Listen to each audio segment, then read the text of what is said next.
আমাদের এখানে মেশিনটা নষ্ট হয়ে গেছে, আমরা নৌকা নিয়েছি, দেখেন না ওই যে মেশিন চেঞ্জ করতেছে, যে পাকার সমস্যা।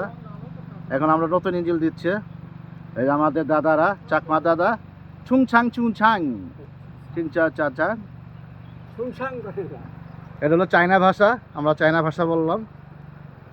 এটা আমরা অ্যাপসে দিয়ে বাংলা কি হয় এটা দেখবো পরে।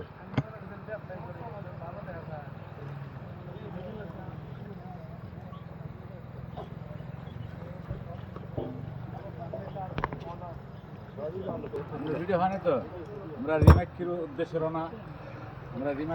রওনা দিছি। হ্যাঁ বলেন বলেন, উঠতেছে। দাদা আপনারা কোথা থেকে আসছেন? আমরা জামালপুর শৈশবের থেকে আগত। আমরা এখন রিমাক্কির দিকে রওনা দিচ্ছি। সেখানে পৌঁছানোর পর আমরা ঘুরে ফিরে দেখব। তবে আমরা যে এখন এই মুহূর্তে যে নৌকায় যাচ্ছি সাঙ্গু নদী দিয়ে, সেখানে আমাদের যেতে বেশ ভালোই লাগছে। ভ্রমণ আমাদের কাছে